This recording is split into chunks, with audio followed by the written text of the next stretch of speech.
The Democracy That Delivers podcast is brought to you today by the Anti-Corruption and Governance Center at CIPE. This is the podcast where we talk about corruption in its many forms. And now to your host. Hello, everyone. My name is Ekaterina Lisova, and I'm a Senior Program Officer for CIPE, responsible for business integrity programming in Europe and Eurasia. Today, you're listening on the next episode for Democracy That Delivers podcast, provided by the Anti-Corruption and Governance Center at the Center for International Private Enterprise, or CIPE. And today, we have a very important guest, Sergei Derkach, who is a Ukrainian lawyer, anti-corruption and criminal justice expert with broad domestic and international experience. He's also a researcher and trainer and a former crime investigator.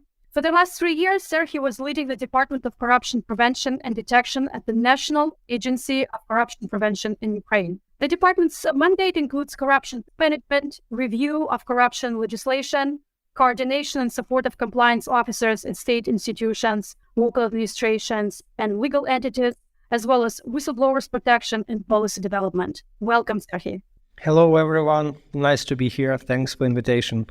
So today we would like to discuss with you prevention of corruption in Ukraine before and after the full-scale invasion in February last year. So please tell us first how the National Agency for Corruption Prevention, or NACP in English abbreviation, fits into the overall anti-corruption infrastructure in Ukraine. And because many of our listeners might have heard about the NABU, National Anti-Corruption Bureau of Ukraine, or SAP, what is it, the Anti-Corruption Prosecutor? Special Anti-Corruption Prosecutor's Office. Yes, Special Anti-Corruption Prosecutor Office, the High Anti-Corruption Court, and others. So how does the National Agency for Corruption Prevention fits with its mandate into this anti-corruption infrastructure? National Agency for Corruption Prevention is actually the not law enforcement agency. In Ukraine in 2014, when the anti-corruption reform was brought into force, we have lots of anti-corruption specialized institutions created. And the criminal justice block was set with the National Anti-Corruption Bureau, Specialist Anti-Corruption Prosecutor's Office, and then later creation of the High Anti-Corruption Court, as well as another two institutions actually which are supporting law enforcement chain. It's the Agency of Asset Recovery and Management Agency, which is actually working with the assets within the freezing assets and looking and management of the assets which were freezed and arrested during the criminal investigation of corruption cases, as well as National Agency of Corruption Prevention. The National Agency of Corruption Prevention actually has quite a broad mandate, starting from the formulating the state policy on corruption and anti-corruption. So this is the agency which actually sets the rules how the state works with all anti-corruption initiatives. Secondly, the main task is actually bringing the culture of integrity to the Ukrainian citizens from the broad perspective. And if we are going to narrow down, we are doing the concrete prevention activities, starting from the analyzing of corruption risks strategically in all areas of economy and public administrations, but also in the different institutions like state institutions or local municipalities or state-owned enterprises. Same thing, we are responsible for creating the system of anti-corruption compliance within all these subjects that I already mentioned, as well as in the private sector, which is actually very important for Ukraine. It was important for Ukraine before the war and crucial right now during the war. Another part of the task for our agency is actually whistleblowing protection. And we have like special event team in the NACP who is dealing with the whistleblowing protection. Two very important mandates with the NACP as well is the financing of political parties.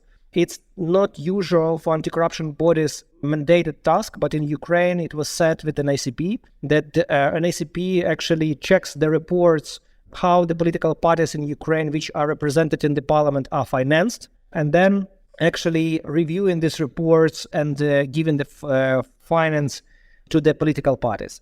And the last point is the e-declarations, electronic declarations of our civil servants in Ukraine. It's almost 1 million of civil servants who are submitting the asset declarations electronically to the NACP, to the database. And our agency is actually checking these asset declarations. And if there is a violation found out, non-declarations or declarations of false information, this information is usually investigated and then sent for, if in case of the criminal case, sent to the law enforcement bodies that I mentioned before. This is kind of a anti-corruption infrastructure, very shortly, how it works in Ukraine. Thank you so much, Sergey, for this answer about the complex structure, again, of this infrastructure in Ukraine. So my question is, it seems that the mandate is quite wide, and there are a lot of very important tasks that are included under the NACP work. And what is the staffing like? How many people work for the agency, and how that has changed since the beginning of the full-scale invasion last year? The NACP has mandated, authorized manpower is around 300 plus staff, divided into their specific departments. Definitely the war and this full-scale invasion of Russia to Ukraine actually made a significant impact on our work as well. And it's not only about the disruption of our work, that we couldn't work in our offices and our premises because it wasn't safe at the time, and all the facilities for government facilities were not that much protected, to be able to resist during the war. But secondly, it's about our mandated task, that we found out that there are lots of tasks that we need to perform actually and prioritize our tasks within our main mandate to help our country to be strong and sustainable at the moment of war, because we do understand, all of us, that even though we as the civil servants, we are not the soldiers and we are not going to the front line, but we have our own front here to keep the state strong and sustainable and up running, to help our army on the front line and to keep the economy up. So this is everything what we've done by the civil service, and we as an ACP actually also rethought our tasks, and some of the mandated tasks were just paused. For example, asset declaration, because at that time everybody understood that it's not possible for our civil servants to declare and to submit electronic declarations, and all databases were closed due to the security reasons. Secondly, many people actually left their homes because of the occupation, the territory occupation from Russia. So that's why it wasn't possible for people to submit the asset declaration. And at that time, it was the law was changed very swiftly by the parliament, and this task for the civil servants to submit asset declaration was paused for some time. But another priority that was actually set for an ACP is actually to use this kind of experience that an ACP has in analyzing the documents and financial documents and the asset declarations, is actually to work with the sanctions and to find and list all the people who actually were supporting Russian invasion, and to help Ukraine and other jurisdictions to impose sanctions for the individuals and legal entities. And starting from the 24th of February, NACP identified more than 20,000 of individuals and more than 4,000 of actually legal entities that can be sanctioned in Ukraine in other jurisdictions. A part of it, the special portal for sanctions, was created, where it's like kind of unique portal where everybody can see all individuals and legal entities which are officially under the sanctions in different jurisdictions. So it's just a short example of how the change happened in terms of the mandate, but still other mandated tasks were kept. So we were also doing our corruption law proofing of legislation, of draft legislation. We were doing strategic risk analysis, protection of whistleblowers. So everything within our mandated task was up running from the 24th of February absolutely till now. So in terms of this initiative on focusing on sanctions since the beginning of the war, What is the role of the, civil society organizations, private sector in working together with the agency and identifying those individuals that might be sanctioned? Is there a role that the civil society and the private sector can play, or you rely exclusively on the agency's resources? You know that the special group was created under the office of the president of Ukraine, who was actually who is dealing right now with the sanction policy in Ukraine. In terms of the help from the civil society and other experts, there is definitely a support which is also we are receiving, and this is the information, the analysis. Usually it's not more on the sanctions, but more on the finding the assets of the persons who are under the sanctions or under the criminal investigation because of supporting Russian invasion.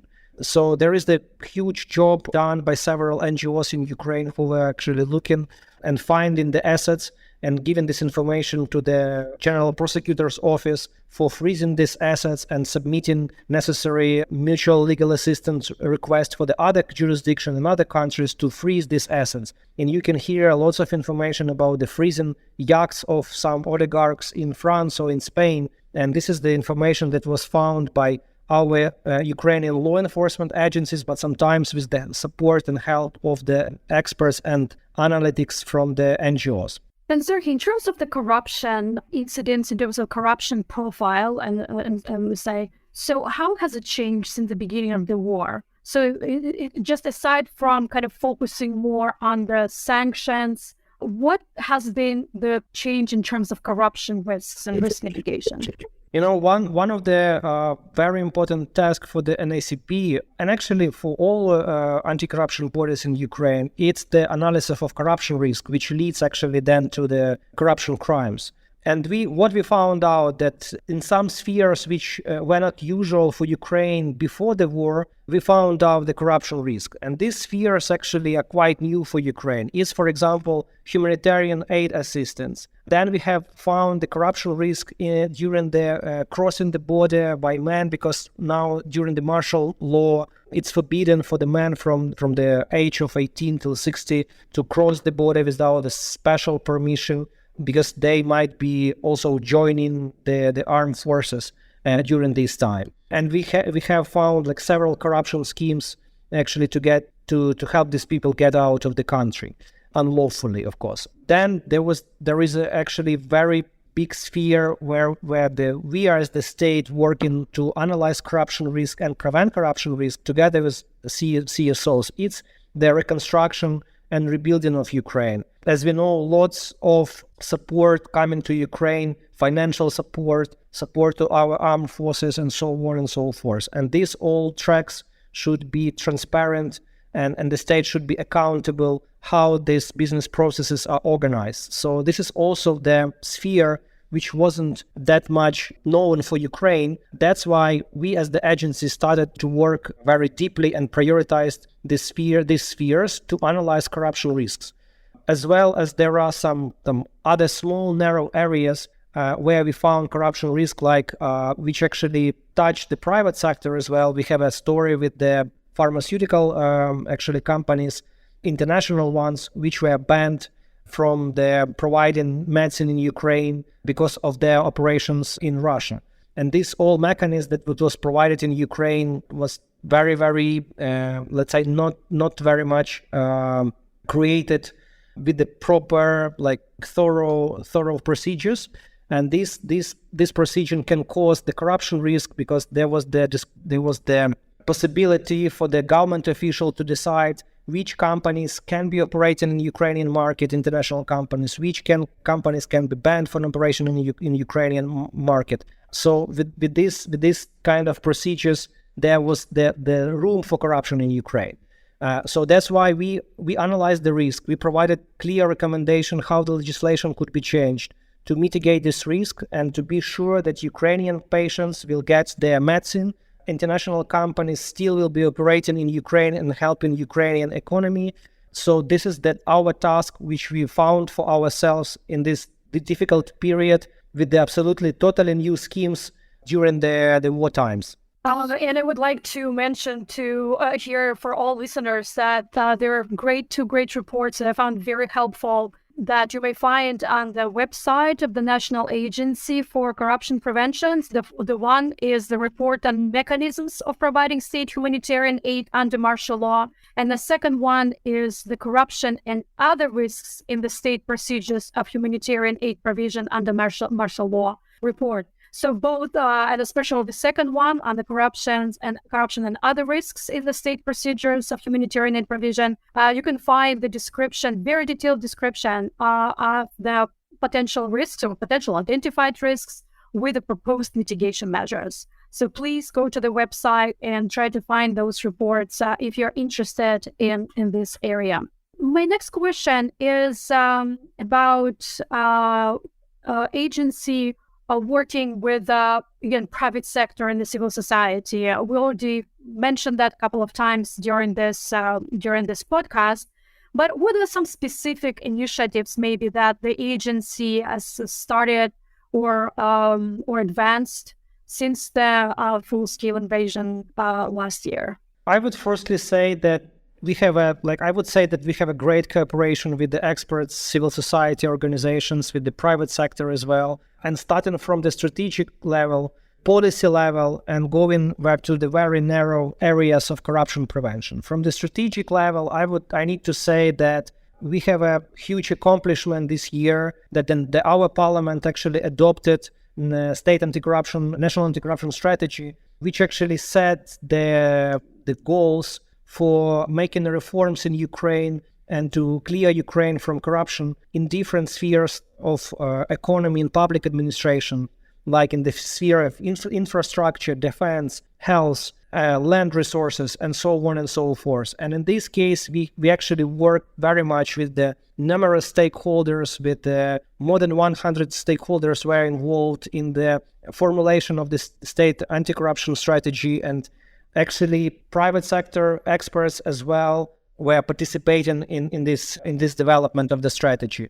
Right now, NACP actually developed the National Anti-Corruption Program up to 2025, and the aim is actually to set the concrete tool how to implement and to set concrete actions for our strategy, like to be successful. And now we are waiting for the government to actually approve this strategy and adopt the anti-corruption program. And this is actually the document which will be a roadmap for the whole country, for the whole state institutions, local municipalities, from the private sector as well, actually, how to work with the anti-corruption and what kind of reforms should be done. It's about the strategic level. If you are talking about the quite lower level, in terms of formulating for example, the anti-corruption compliance system, this is actually very big support that we are getting with the CSOs, with the also collective action initiatives in Ukraine, which actually gathered lots of the private companies and experts from their companies to actually set the rules for Ukraine within the international standards, how anti-corruption compliance system should be working with all state institutions, state-owned enterprises, and the private companies. And this is very important for us because in Ukraine, anti-corruption compliance wasn't very popular since the Soviet times, because usually everything can be decided, with the corruption scheme. So right now, everybody is very much focused on anti-corruption compliance, and especially for the state-owned enterprises and private companies, because of the war, unfortunately, these companies, some of them were relocated to the other countries, to the neighboring countries. Some of them actually were going to the global market, and there they need to adhere to their international standards. And now in Ukraine, I hope everybody understands of the importance of anti-corruption compliance system. So from this perspective, the National Agency of Corruption Prevention works with the development of methodological recommendations and also training and development of anti-corruption officers. So we set the learning and development strategy specifically for the anti-corruption compliance officers, and now it's implemented together with the CSOs and the collective action initiatives. We have several in Ukraine which are providing, together with an ACP, trainings and preparing the materials actually to develop and to build the capacity of anti-corruption officers. In Ukraine, we have around 15,000 of these professionals in different state institutions and private and public companies. It's a huge number of professionals. And these professionals, most of them didn't get necessary education, like certified education. So that's why it's very important for Ukraine right now actually to help these kind of collective action initiatives, state institutions, because an ACP and, for example, the Agency of Civil Service, they have a specialized trainings for this particular profession. So we are going up to actually to rise and to build reputation of anti-corruption officers, and it's only one of the parts that we are actually working together. Another one, which will be also very much helped with our CSOs, with our even citizens, that it's about whistleblowing, because according to the recent changes of the law, all the state institutions and all the state-owned enterprises and local municipalities, they should have their specific channel to report on for whistleblowers. And National Agency of Corruption Prevention created the special whistleblowing portal, which will be one and unique for all citizens of Ukraine and for all state institutions, but also it can be used by the private companies. It can be used as the channel to report on corruption when the message from the whistleblower goes to the specific institution, and it also can go to the private company as well, and it's absolutely for free. So this is the mechanism that is also created for the corruption prevention system in Ukraine. It's only several examples how we are actually working together with the CSOs, with the external experts, and also with the private sector initiatives. So Sergey, you already mentioned in your answer several IT portals that are helping the agency to do its prevention work, prevention of corruption work. And so one of this, it's a whistleblower portal. Another one you mentioned is a war sanctions web portal where all this, the citizens can find information about the sanctions and sanctioned entities, individuals and legal entities. So, and it seems that this has been a really transformational time also for the agency to develop those IT solutions to the issues and to support citizens, for example, in reporting violations right through the whistleblower platform, or to submit e-declarations, or to receive the training on anti-corruption and so on. So can you please just maybe summarize all of those resources that are available to anyone who would like to either learn more about anti-corruption prevention or to provide input, contributions to this work, and so on? We have a lot of IT tools actually which were developed by an ACP. Sometimes we are speaking about an ACP like IT company, because we do believe that IT tools can definitely help with corruption prevention, where the IT tool helps actually to take out the civil servant from making a decision which actually leads to the mitigation of the risks and corruption. So from this perspective, automizing all business processes within the government sector is actually helps to prevent corruption. So from the perspective of the IT tools, all of them actually can be found on the NACP website, and you can find the different websites separately. The first one, but I need to mention right now that several of them are closed because of the personal data that they contain, and because of the safety and security measures during the war times. Lots of data is closed, public data is closed right now during the martial law, but it will be open after. Some of the IT tools are open right now, and I will name them. We have asset declaration portal, but it's closed right now. We had also specialized portal for our political parties to report. But if we are talking about the anti-corruption measures, we have a special IT tool. It's a register of all persons who actually committed corruption offense. We call it simply like register of corruptioners.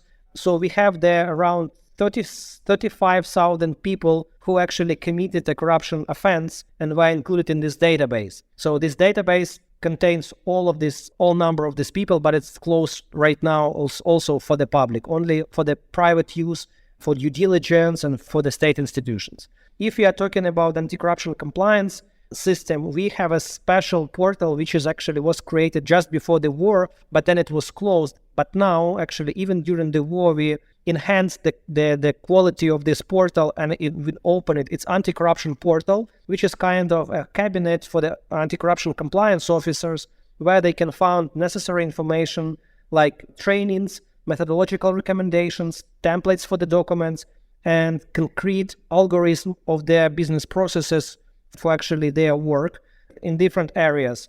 Or they are doing the conflict of interest investigation, or they are doing protection of whistleblowing, or they are working with internal investigation, or so on and so forth. So this portal is absolutely open. Definitely, it's a bit limited in English, but it has also the English part of the website. And I was talking about whistleblowing portal, which should be launched at the beginning of this year. It's actually finalized, but we are still waiting for the last preparations for this portal to be launched.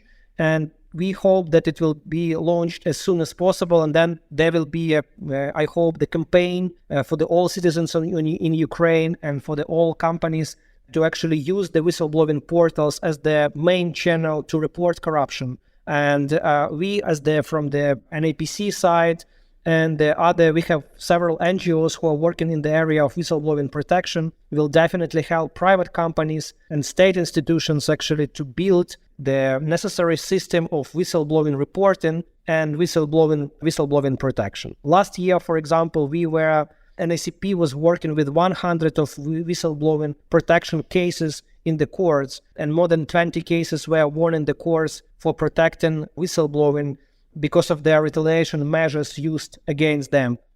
And these actually court decisions were even up to the Supreme Court. So we have a good examples and success stories in Ukraine on whistleblowing protection that can be used actually as the example even for some European countries which didn't implement so far the EU directive of whistleblowing protection. So even now during the war times, we are doing our mandated task. We are very much optimized and accelerating our work to help the state, as I mentioned before, be strong and sustainable. Thank you for mentioning the whistleblower portal again, and for describing it, the way it will be operating and will be supporting the needs of anyone, and including the private sector, for covering this very important area.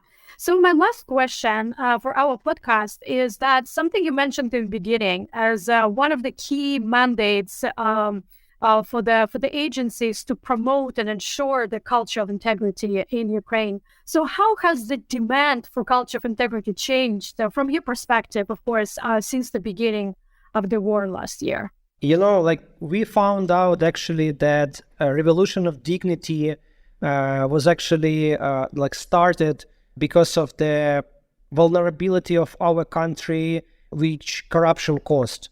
And even now, we have facing the difficulties and challenges because of this full-scale invasion of Russia and our capacity to be protected, also because of corruption. So people right now absolutely understood that corruption is an evil, and you do not tolerate corruption anymore in Ukraine. And we found out that one of the main tasks for the Ukrainian state institutions, specifically for the National Agency of Corruption Prevention, but even for the other institutions, actually to create the culture of integrity, which is actually we see as the key for actually to bring the country for new resilience and sustainability. It's very important for us actually to work with the different kind of subjects and citizens, starting from the kindergarten, school, universities, adult people in state institutions and in the private sectors, both of them actually to deal with not only with the prevention of corruption or fighting corruption, but actually with the educational campaigns in terms of how corruption would lead to the consequences that we have right now. So from this perspective, it's great that we have international support. We have support even from civil society organizations and the private companies, which actually publicly mentioning that they will not tolerate corruption, never. And very important actually to say here that we have a recent survey done in Ukraine in terms of corruption, and we see that the number of people in Ukraine increased dramatically for the ones who will definitely report on corruption, because reporting on corruption and whistleblowing was not usual from the Soviet times, when the whistleblower was actually seen as the rat. But now we can see that many people are actually eager and will definitely report as if they will hear about or see the corruption. And this is actually the figures that we found out during the war. And I'm pretty sure that after the war, these figures will be even much higher. So we can see right now that the citizens of Ukraine will definitely not tolerate corruption anymore. And the level of their actually culture for integrity will be rising. And NACP and other state agencies, and I think many of the civil society organizations will play a great role actually to raising this issue, to bring in the knowledge to people and to helping them to understand that without actually keeping the culture of ethics, integrity, accountability, transparency, our country will definitely not be that much strong and developed. Thank you so much, Sergey. So this is really, again, a credit to the agency for doing this very important work on preventing corruption, on building the culture of corruption, supporting anyone who's striving to learn more on how to promote this within their companies, organizations, and the civic life. So thank you so much for that. And we wish you courage and perseverance and in a very important war. Thank you so much, Sergey, for answers. Thank you to everyone for listening to this podcast. Thank you very much and goodbye. Thank you very much, everybody. Democracy That Delivers has been brought to you by the Center for International Private Enterprise. For more information, please visit sipe.org.